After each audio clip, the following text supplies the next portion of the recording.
History remembers Moses as the lawgiver, the deliverer, the man who stood before Pharaoh and split the sea. But history barely whispers the name of the woman who saved his life. Her name was Zipporah. She was not Hebrew by birth. She was not raised under the law. She did not walk through the Red Sea. Yet without her, Moses would have died before ever confronting Pharaoh. Tonight, we step into the shadows of Scripture to uncover the life, courage, faith, and controversy surrounding Zipporah, the wife of Moses, the Midianite woman who stood between God's judgment and Israel's deliverer. This is not a side story. This is a missing chapter. Moses was 40 years old when everything collapsed. Raised in Pharaoh's palace, educated in Egyptian wisdom, trained in leadership, he believed he was ready to deliver his people. But timing matters to God. One impulsive act, killing an Egyptian overseer, turned a prince into a fugitive. Moses fled east into the wilderness of Midian. No palace, no title, no destiny in sight. Just sand, silence, and survival. It is here, far from Egypt, far from Israel, that Moses encounters the woman who would change his life forever. At a well in Midian, Moses witnessed injustice once again. 7 sisters, daughters of a Midianite priest, were being driven away by shepherds. Moses intervened, not as a prince, not as a deliverer, but as a man who could not ignore oppression. The sisters returned home early that day. Their father, Reuel, also called Jethro, noticed immediately, and they narrated to him what had transpired. Moses was invited into their home, and one daughter stood out. Her name was Zipporah. She was not Hebrew. She was Midianite, descended from Abraham through Keturah. She grew up outside the covenant of Sinai, outside circumcision rituals, outside Hebrew customs. Yet she lived in a household that feared God. Her father was a priest, not of Israel, but not pagan either. Zipporah was raised strong, independent, and unafraid, a woman accustomed to wells, flocks, and survival. And Moses, broken and humbled, found refuge in her world.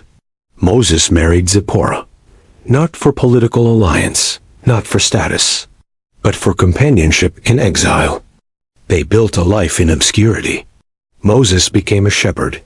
Zipporah became a wife far from palaces and prophecy. They had a son, Gershom, named because Moses said, "I have been a stranger in a foreign land."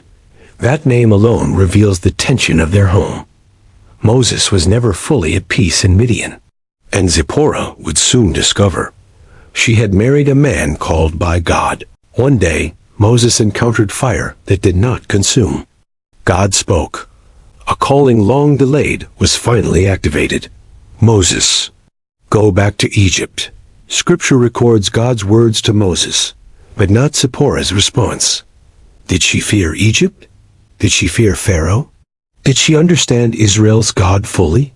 We are not told. But she went. And on the road back to Egypt, something terrifying happened. This is one of the most shocking moments in Scripture.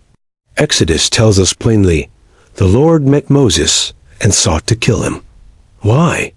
Because Moses had failed to circumcise his son, a sign of covenant obedience. Moses, chosen by God, was disobedient to God. And then Zipporah acted. She took a flint knife. She circumcised her son herself. She touched the blood to Moses' feet and said words loaded with pain and meaning. Surely you are a bridegroom of blood to me. That night, Zipporah saved Moses' life, not Aaron, not an angel, not Moses himself. Zipporah. Those words reveal conflict. This was not a gentle moment. It was urgent, violent, emotionally charged. Zipporah understood something Moses had ignored. She recognized that covenant obedience matters, even when it is uncomfortable, even when it clashes with culture. That night, Zipporah demonstrated faith through action, and God relented. After this incident, Zipporah disappears. Scripture implies she returned to Midian with her sons. Why? Some believe Moses sent her away for safety. Others believe the tension was too great. Moses went on alone to confront Pharaoh. Zipporah watched history unfold from a distance. Later, Jethro brings Zipporah and the children back to Moses. The reunion is brief. The focus shifts to leadership, law, and Israel. Zipporah fades again from the narrative. But fading from Scripture does not mean fading from significance. Zipporah represents outsiders used by God, women who act when men hesitate, faith that shows itself in obedience, courage under spiritual pressure. She challenges assumptions. She disrupts easy theology. She proves that God's purposes are not limited by gender, ethnicity, or background. Moses is remembered as the deliverer. But before he delivered anyone, he had to be delivered himself. And God used Zipporah to do it. She stood in the gap. She acted when judgment was imminent.